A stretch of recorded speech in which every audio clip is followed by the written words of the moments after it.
श्रीनगर के नौगाम से जुड़ी हुई जो लगातार हम आप तक पहुंचा रहे हैं न्यूज 18 इंडिया पर। देखिए वहां पर नौगाम थाने में रात करीब 11:20 के आसपास जोरदार ब्लास्ट हुआ। इस धमाके में पुलिस स्टेशन के अंदर काफी नुकसान भी हुआ और 12 लोगों की मौत हो गई है। मरने वालों में पुलिस वाले और एफएसएल की टीम के लोग हैं। इस धमाके में 25 लोग जख्मी भी बताए गए हैं। ये तस्वीरें भी वहां से आप देखिए, ये रात के वक्त की ही तस्वीरें हैं जब ब्लास्ट अचानक से वहां पर हुआ। इतना बड़ा विस्फोट वहां पर हुआ कि लोगों को समझ नहीं आया कि आखिर हुआ कैसे। हालांकि उसके तुरंत बाद दमकल की कई टीमें वहां पर मौके पर पहुंचती हैं। आग लगी कैसे, धमाका हुआ कैसे, इसको लेकर भी जांच अब चल रही है, क्योंकि अभी तक कोई ऐसी पुख्ता जानकारी इसको लेकर नहीं है। हालांकि अमोनियम नाइट्रेट की जांच वहां पर उस वक्त चल रही थी और ये सारे तार दिल्ली ब्लास्ट से भी इसलिए जुड़ रहे हैं क्योंकि वही थाना है जहां पर एफआईआर मौलवी के खिलाफ दर्ज की गई, मौलवी को गिरफ्तार किया गया। इसके अलावा अमोनियम नाइट्रेट जो लगातार दिल्ली तक भी पहुंचा था, उसी अमोनियम नाइट्रेट का एक हिस्सा वहां पर जांच भी उसकी चल रही थी। एफएसएल की टीमें बाकायदा दिल्ली से वहां पर पहुंची थी। पुलिस अधिकारी उसी को लेकर जांच कर रहे थे और इसीलिए अब शक गहरा रहा है कि क्या कोई साजिश तो नहीं या फिर ये एक दुर्घटना है। दोनों पहलू से जांच यहां पर हो रही है। अमोनियम नाइट्रेट में अगर आग लगी तो आखिर लगी कैसे, क्या आसपास कोई तेल रखा था, कोई ज्वलनशील पदार्थ वहां पर मौजूद था, डीजल पेट्रोल वहां पर अगर रखा होगा तो ही आग लग सकती है, वरना अमोनियम नाइट्रेट में खुद से कभी आग नहीं लगती। अब उसको लेकर भी जांच यहां पर चल रही है। लेकिन जो बड़ा ब्लास्ट वहां पर हुआ, जो इलाके से तस्वीरें भी सामने आई, उससे साफ ये जाहिर है कि कोई आम ब्लास्ट की तरह नहीं था, बल्कि एक बड़ा विस्फोट वहां पर होता है जिससे आसपास के लोग भी हैरान रह जाते हैं। अब लोगों का कहना है कि आसपास में पूरी क्षेत्र में एक बदबू सी फैल गई है और ऐसे में पूरी जांच भी अब वहां पर हो रही है। आप देखें किस तरीके से थाने को नुकसान पहुंचा है, थाना बुरी तरीके से क्षतिग्रस्त हुआ है। जो मौत का आंकड़ा है अब तक 7 बताया जा रहा था, लेकिन अब 9 की मौत हो गई है। इसके अलावा 25 से ज्यादा इसमें जख्मी भी हैं, जिसमें एफएसएल की टीम के कई सदस्य मौजूद हैं। इसके अलावा जो पुलिसकर्मी हैं वो इसमें मौजूद हैं, तहसीलदार हैं वो इसमें मौजूद हैं। अब क्या दिल्ली धमाके से इसके जो कनेक्शन है वो और ज्यादा पुख्ता यहाँ पर हो जाएंगे, लेकिन तब जब जांच पता चलेगी। हालांकि जैसा हमारे सहयोगी रिफत भी हमें जानकारी दे रहे थे कि अब तक कोई गिरफ्तारी तो ऐसी नहीं हुई है।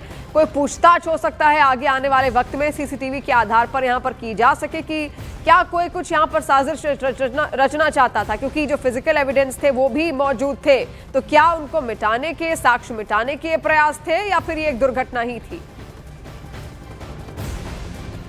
एक्सप्लोसिव रिकवर किया गया था टेरर मॉड्यूल से। उसकी इन्वेस्टिगेशन के दौरान यहाँ पे एक्सीडेंटल ब्लास्ट हुआ और देखते ही देखते यहाँ पे जो है ये पुलिस स्टेशन आग की जद में आ गया जब धमाका हुआ। और अभी ये बताया जा रहा है कि 12 लोगों की मौत हुई है, जिसमें एफएसएल की टीम के मेंबर भी हैं, जम्मू कश्मीर पुलिस की टीम के भी मेंबर हैं। तो फिलहाल 12 के करीब लोगों की जो है मौत की खबर है और साथ ही करीब 25 लोग घायल बताए जा रहे हैं। तो फिलहाल यहाँ पे इर्द गिर्द अफरा तफरी है क्योंकि पुलिस स्टेशन में आग लगी थी और अब ये देखा जा रहा है कि कहीं ऐसा कोई डॉक्यूमेंट या कोई ऐसा एविडेंस तबाह तो नहीं हुआ जिसकी वजह से इस केस में बाधा पड़ सकती है, क्योंकि ये केस जो है आपको मालूम है कि नौगाम में ही शुरू हुआ था। जब जैश के पोस्टर्स यहाँ पे देखे गए थे तो फौरन इसी पुलिस स्टेशन की टीम ने उस मामले की इन्वेस्टिगेशन की थी। अगर कहें तो इस पूरे मॉड्यूल को क्रैक किया इसी पुलिस स्टेशन की टीम ने, जिसमें एसएचओ भी शामिल थे। और उसके बाद जब पोस्टर मिले उसके बाद मौलवी इरफान को पकड़ा गया। उसके बाद मौलवी इरफान ने बताया कि डॉक्टर आदिल इसमें शामिल है, डॉक्टर आदिल को पकड़ा गया, डॉक्टर मुजम्मिल को पकड़ा गया। यानी केस की शुरुआत यहाँ से ही हुई और इम्पोर्टेंट जो एविडेंसेस होंगी कलेक्ट की गई होंगी वो यहाँ पर ही हो सकती हैं। तो फिलहाल यहाँ पे इर्द गिर्द अफरा तफरी का माहौल है, लेकिन बताया जा रहा है कि डेथ टोल अभी भी बढ़ सकता है। जिस तरीके से ज़ोरदार धमाका हुआ, अभी तक यही बताया जा रहा है कि ये एक्सीडेंटल ब्लास्ट है। जांच चल रही थी एफएसएल की टीम की तरफ से उस एक्सप्लोसिव की जो रिकवर किया गया था इस केस में, क्योंकि यहाँ पर ही पहली एफआईआर दर्ज की गई थी। अब देखना होगा कि क्या किसी को यहाँ पे जो डिटेन किया गया था उनमें से किसी की मौत तो नहीं हुई या उनमें से कोई घायल तो नहीं हुआ। हालांकि अभी ऐसी कोई खबर यहाँ पर नहीं है, लेकिन इस मामले की इन्वेस्टिगेशन यहाँ पर ही चल रही थी। तो हो सकता है कि किसी आरोपी को यहाँ पे डिटेन किया गया हो। तो देखिए लगातार कोशिश यहाँ पर है, जांच भी लगातार चल रही है और जैसे हमारे सहयोगी रिफत हमें जानकारी भी यहाँ पर दे रहे थे कि अंदर जो साक्ष्य हैं, जो फिजिकल प्रूफ्स वहाँ पर जो लगातार मौजूद हैं, क्या वो अब भी सुरक्षित हैं या फिर नहीं, या ये वहीं पर रखे गए थे, इसको लेकर भी कोई साफ पुख्ता जानकारी नहीं है। लेकिन देखिए ये रात की तस्वीर आप देखिए, फायर ब्रिगेड की टीमें वहां पर लगातार आग बुझाने का काम उस वक्त कर रही थी क्योंकि भयंकर आग लगी, भयंकर ब्लास्ट हुआ, आसपास के क्षेत्र भी उससे दहल गया और ऐसे में कई सारी तस्वीरें वहां से जो निकलकर सामने आ रही हैं वो तबाही का पूरा मंजर आपको यहाँ पर दिखाएंगी। और जो स्टेशन है, जो थाना वहां पर था, वो सबसे ज्यादा प्रभावित हुआ है, पूरा थाना जल गया।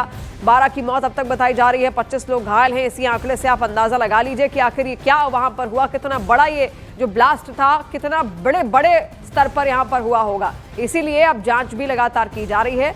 लेकिन रात करीब 11:20 के आसपास वहां के लोग उस वक्त दहले जब ये बड़ा विस्फोट वहां पर होता है। अमोनियम नाइट्रेट की जांच उस वक्त एफएसएल की टीम वहां पर कर रही थी। एफएसएल की टीम के कई सदस्य इसमें घायल भी हुए हैं। इसके अलावा कई पुलिसकर्मी वहां पर मौजूद थे, तहसीलदार वहां पर मौजूद थे। ये तमाम टीमें वहां लगातार अपना काम कर रही थी। ये रात के वक्त की तस्वीर आप देखिए, सर्च ऑपरेशन वहां पर बाकायदा चला गया।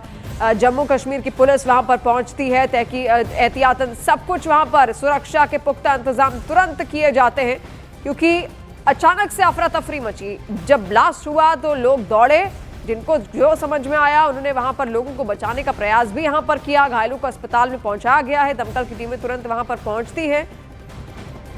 सुरक्षा कर्मियों को इसकी जानकारी दी जाती है और चप्पे चप्पे पर अब वहां पर श्रीनगर में आपको सुरक्षा कर्मियों की तैनाती इस वक्त दिखेगी।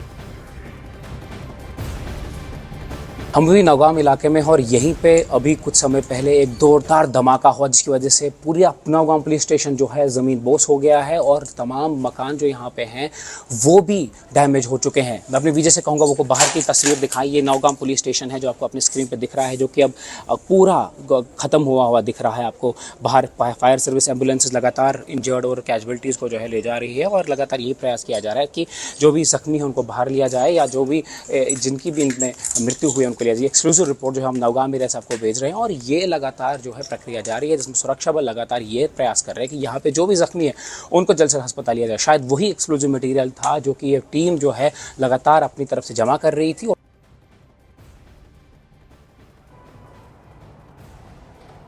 तो देखिए फायर ब्रिगेड की टीमें वहां पर उस वक्त मौजूद थी, लगातार पूरी तफ्तीश अब इस केस की चल रही है। अब 3 अलग अलग तस्वीरें आप इस वक्त देखिए।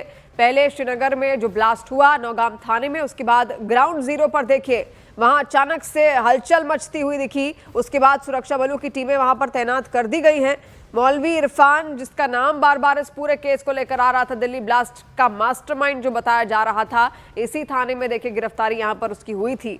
लेकिन अब वही बात है कि आखिर जो साक्ष्य वहां अंदर रखे गए थे, अगर रखे गए थे तो क्या वो सुरक्षित हैं? जो फिजिकल एविडेंस वहां पर मौजूद थे, क्या वो सुरक्षित हैं? आग लगी तो आखिर लगी कैसे? अमोनियम नाइट्रेट के आसपास क्या कोई ज्वलनशील पदार्थ मौजूद था? क्योंकि ऐसा तो नहीं है कि जांच अधिकारियों को ये बात नहीं मालूम थी। जब जांच हो रही थी तो हर चीज का ध्यान रखा गया होगा, आसपास कोई ऐसा सामान ही नहीं रखा गया होगा जिससे ये आग लग सके। लेकिन हो सकता है कि गलती से कोई ज्वलनशील पदार्थ अगर आसपास हो तो उसमें विस्फोट हुआ हो और उसके बाद ये तस्वीरें सामने आई।